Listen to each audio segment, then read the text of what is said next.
Hello, welcome to Two Print for Life. I am your co-host, Maylin Samboys. I'm your co-host, Christina Vera. So we're excited to continue this amazing conversation, right, about growth and life and business.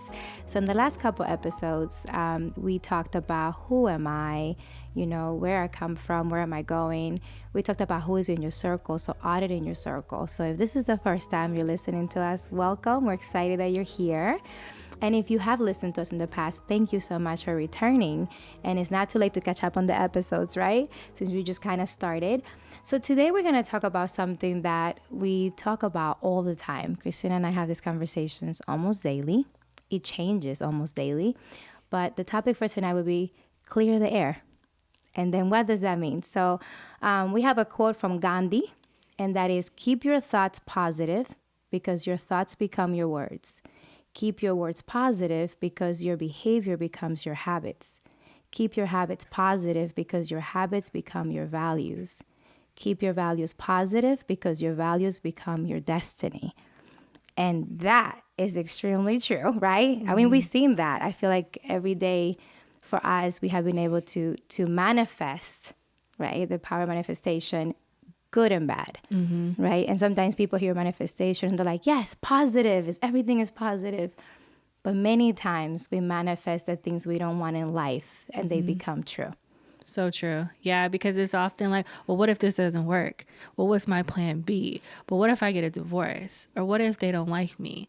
And so to your point, it's just like as intentional as we are about like being positive, sometimes we've got that other little person on the shoulder who's like feeding us that negativity, and that can counter, like it's counteractive. It's counter, it's not productive to have the efforts of thinking good things, but then following up with the what if. Yes. And I think I tell people often, what is your biggest fear? Because it's important that we face it, right? Because sometimes we live our lives with this imagination of this fear that has not happened. This what if is like a killer of dreams. What if it doesn't work? What if, right? Right. We take a risk. I call it calculated risk. But I always look at, okay, so what is my biggest fear? And then not just stop there.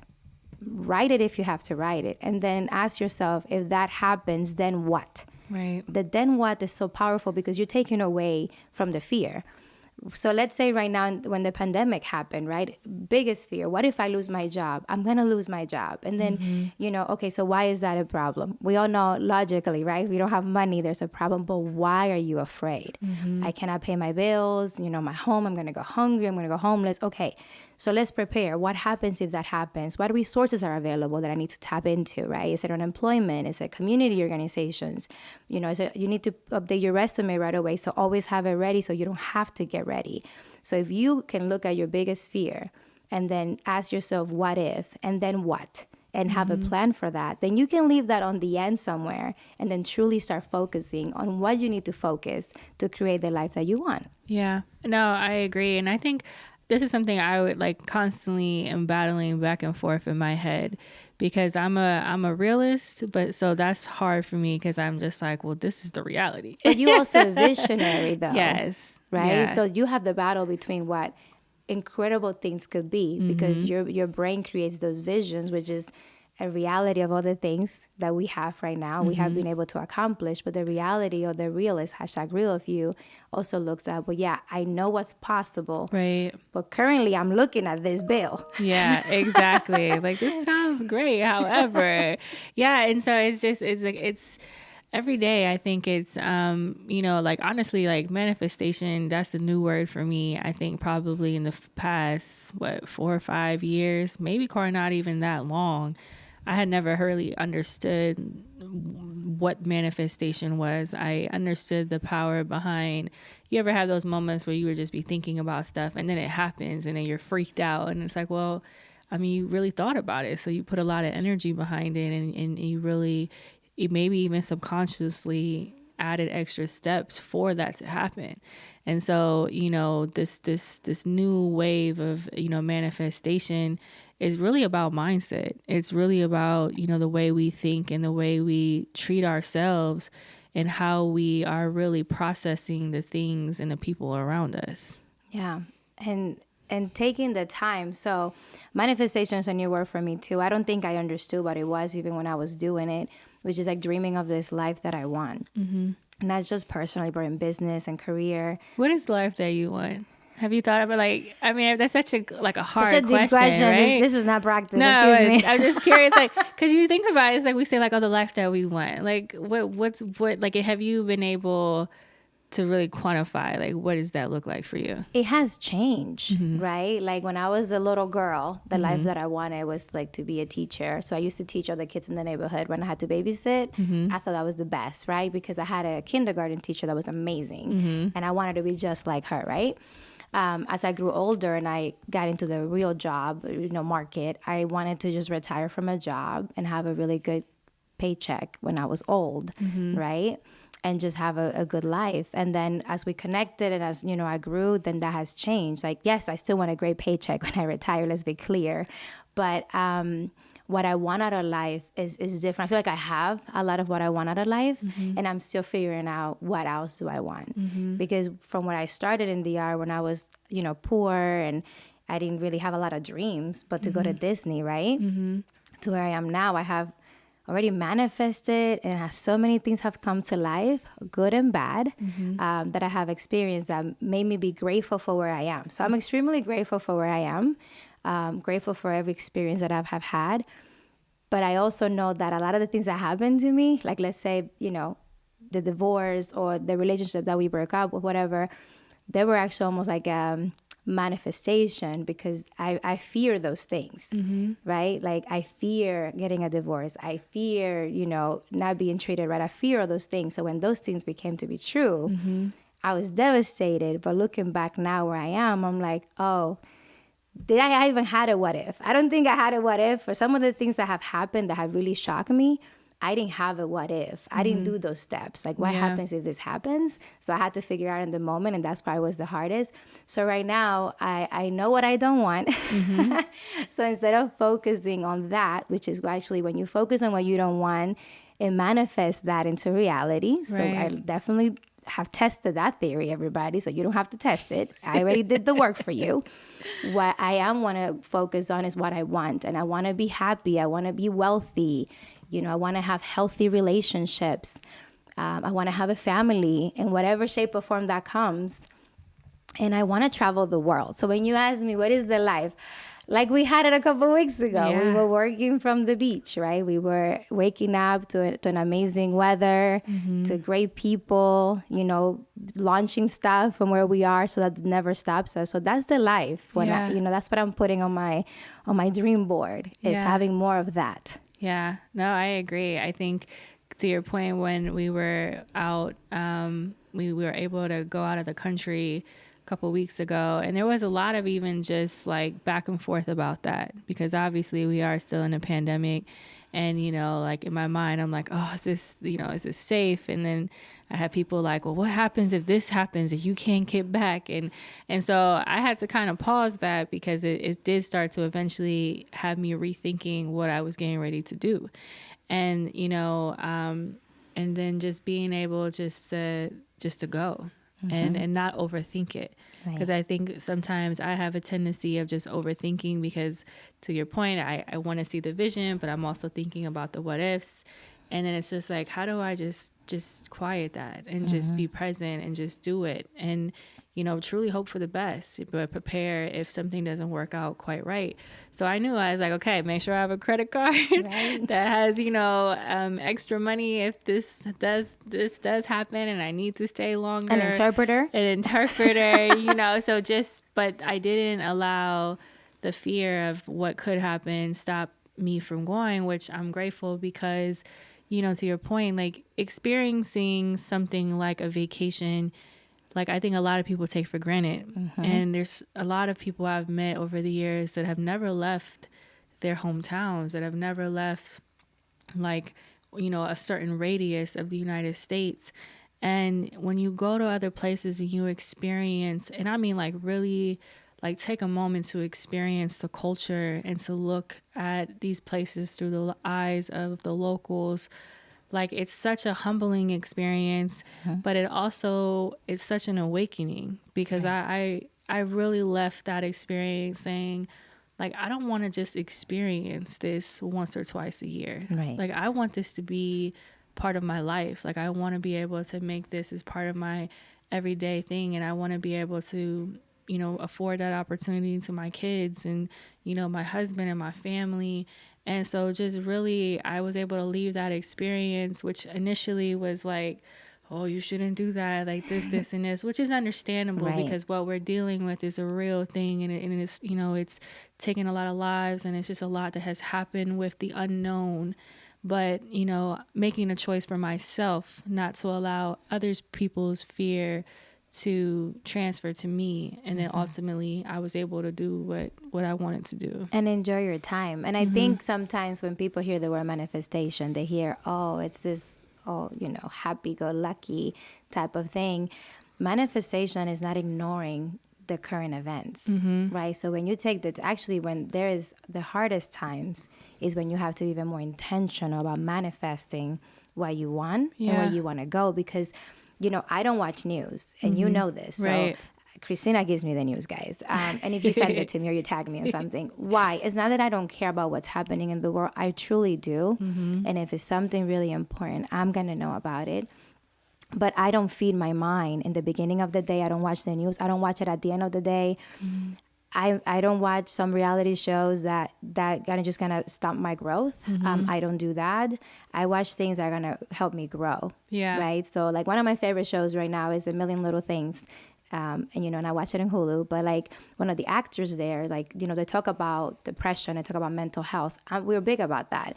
But it's real stories. And I love this show because I can relate to that. It's like watching a family show, and the lessons that you learn from that are really powerful. I wish everybody in the world watches that show because it's that good. I can say that about a lot of shows that I watch, or even a lot of movies. So if it's not going to help me grow, many times I don't watch it. Yeah. Even when I'm like, I need to stop thinking about business. I need to start thinking, because my brain never stops, right? Yeah. Our brain is always, I could text you 2 in the morning. You're probably up Right. thinking about the next thing. Yeah. So there's times that we have to intentionally shut that down so we can just relax, right? And then have space to grow. Yeah. That's when I pick certain shows. But even in my downtime, I many times pick shows that are going to help me grow, right? Like the Shop, right? Love the show. Yeah. I can sit down and relax, not think about business. But even when I'm listening to them, I'm like, oh, that's a good idea. Yeah. It's true. Right? So being intentional about everything. I'm not saying you have to be perfect and you cannot watch your mindless shows. That's fine. Watch it, but just put a time limit. Don't spend 8 hours a day watching things that are not going to help you grow. Limit that. If you're doing 24 hours right now, no judgment. Maybe limit that to like 10 hours. Limit that to 8. Start limiting that. Just like you will limit bad foods into your body, because whatever you feed into your mind is going to start projecting in your life. Right. It's true. And I think in the last episode you talked about like also kind of doing a self-check and making sure you're not being that toxic friend or that unsupportive, you know, significant other. And I think it's the same with, you know, making sure that we are not feeding into that and hurting other people unintentionally, because you know, sometimes it's just like, no, I just want to protect you, I just want to, you know, I want to make sure you thought all this through. And I think like a few years ago, one of my kids, Juliana, you know, she had a medical diagnosis that we were not prepared for. And I right away just listening to all the doctors, because, you know, doctors, they have to give you The worst. They have to give you every option. Like, listen, this is what it is. This could happen. This could happen. And oh, and by the way, death could happen, right? And you're sitting there, you're just listening to them. And it's not that they are intentionally trying to give me worst case scenario. I truly believe that these people wanted my daughter to get better, but they had to give me the facts. And I had to, you know, in the beginning, after everything they said, I only heard the negative stuff. Right. I didn't hear anything they said in the beginning. I was just like, okay, so now what? And so it took me probably a year into her treatments that I had to say, okay, I have to stop looking at this from that she's not going to get better, because she is going to get better. And these people are committed to making sure she's better. But how I was showing up to her every single day watching her go through that, and I'm sitting here like, well, what am I, why am I being negative? If she's showing up to her treatments and she's going through these things and she's still asking me like, can we go to Chipotle like when we leave Can I here? model? Like, who am I to be sitting there saying like, oh my God, what if this doesn't work? Why, like, what happens if this surgery is a fail?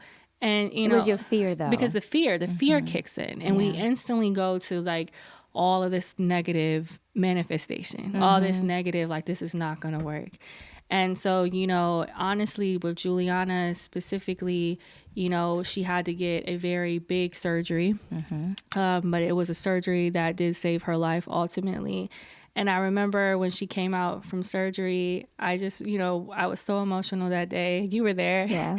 And she was just like, this kid, if you ever get to meet her, which if you follow me on social media, you know who my kids are.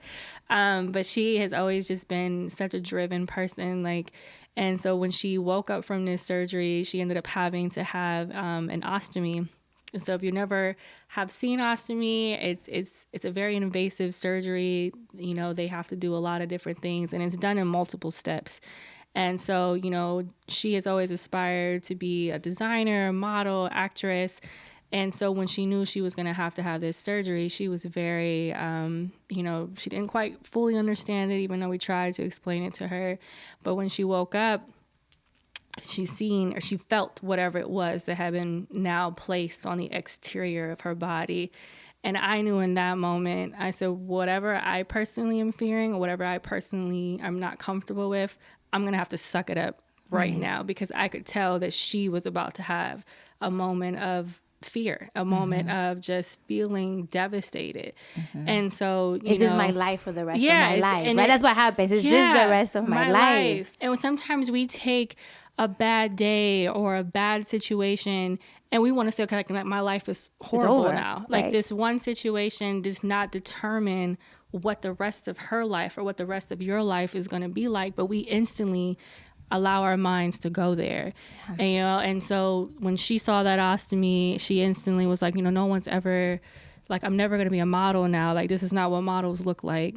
And a few months after, that surgery, one day, we were just talking and she was like, you know what, I'm going to do a photo shoot. Like, I want to do a photo shoot.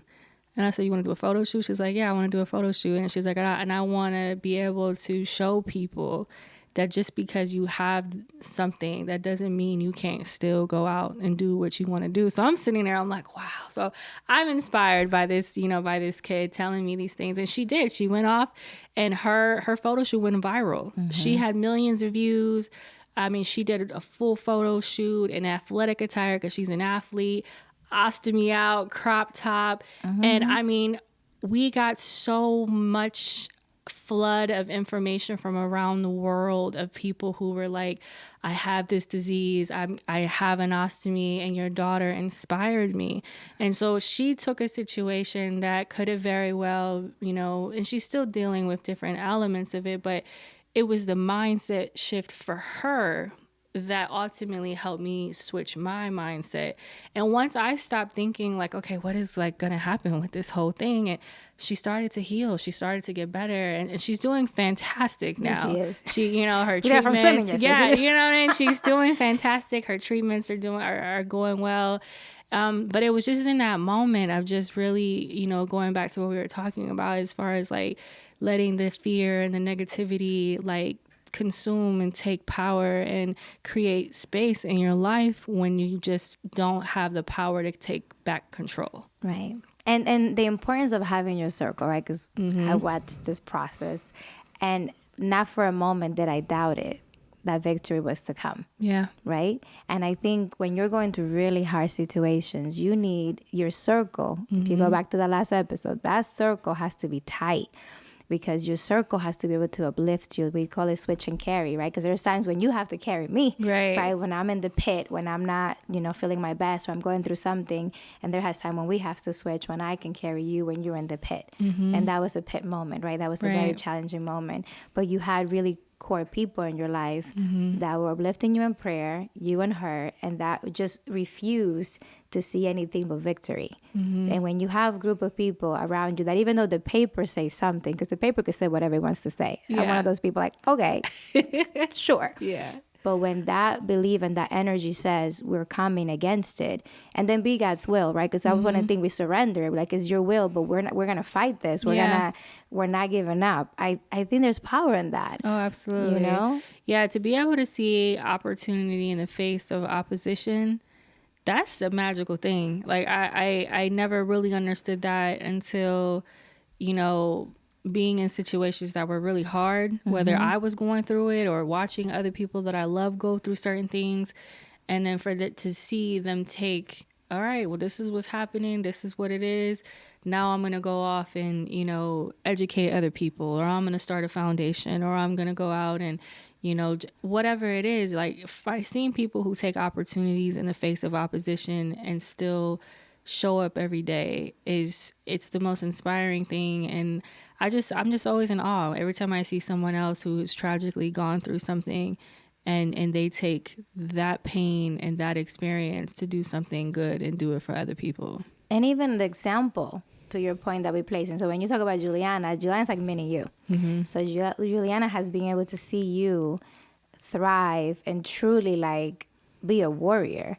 So regardless of how hard that situation was, she had something to pull from, because no matter, you just didn't say things, you did things. And she watched us since she was little. So she had something to pull from. And I think we have to be really careful on what example we're setting for our children, for our friends, because many times they're looking up to us, right, for that strength that they need. So you're that. So that's mini you. So I'm so excited. You guys have to meet her. She's amazing. And you know, and then for yourself, as we, you know, wrapping this episode, think about the manifestation, right? Think about, what do you want to manifest in your life? And if those negative thoughts come up, don't like close them down, examine them, because many times your negative thoughts are a place of growth.